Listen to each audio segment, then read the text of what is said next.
Rhet's been with me the longest. He was our recruiting coordinator from day one here. When we started off here 12 years ago, he and I wanted to build this program, and he's been the point person for some of the best players that will have ever, wore a jersey here at Indiana.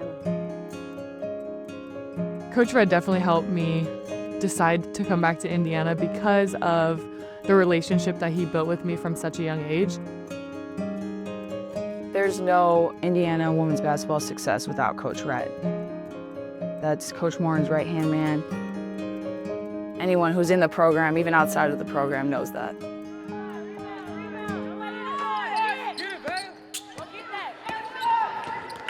Get there, Bo! Get there, Bo!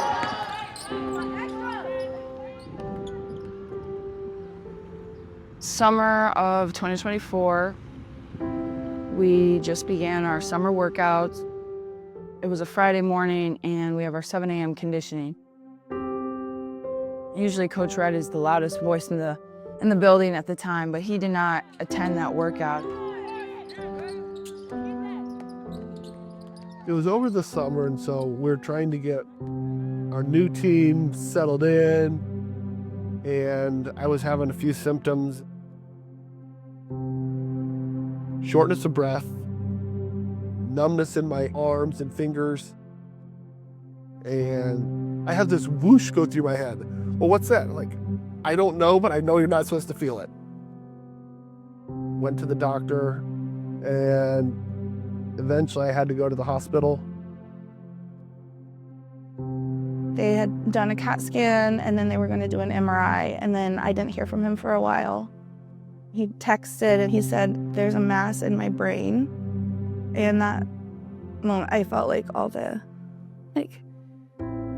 air went out of my lungs, and I don't really feel like I've been breathing normal since. They're like, well, you're gonna have to go to Indianapolis for some floor tests.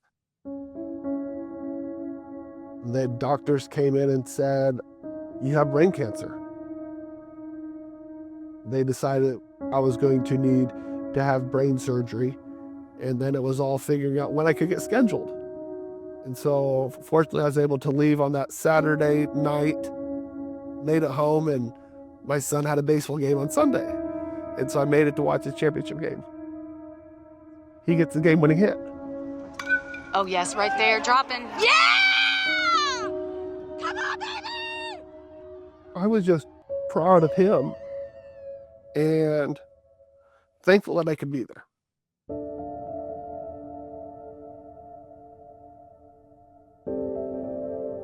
He came in one day and sat us all down in the film room and told us that he had a brain tumor.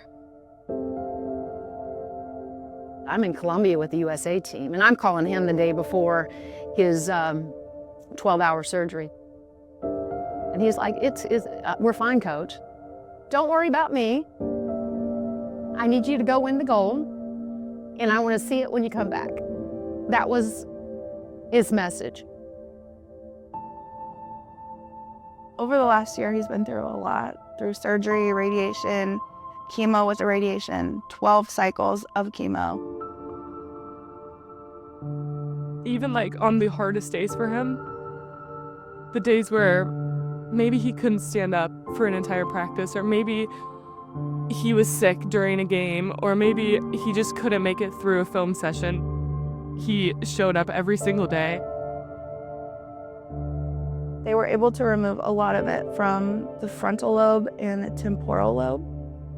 The part that's in the insular was in too dangerous of an area, and that's why he did the following radiation and chemotherapy after.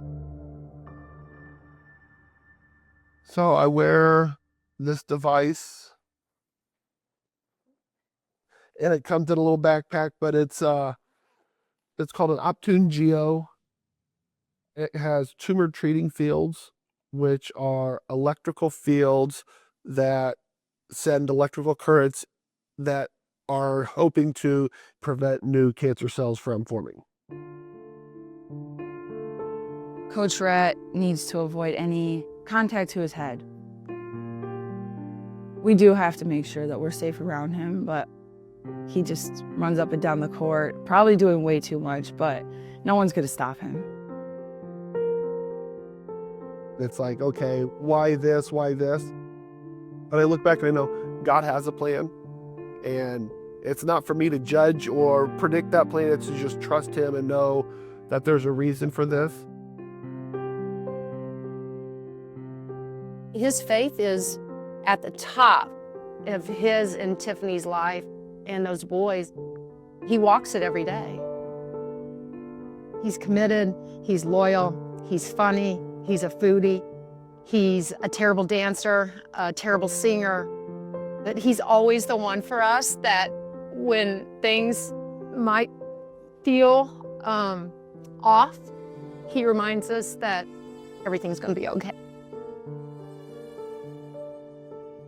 The team and the staff have just come alongside us through this whole journey, and we've really made an effort in our family to make small things special and to really just be thankful for the time that we have with each other.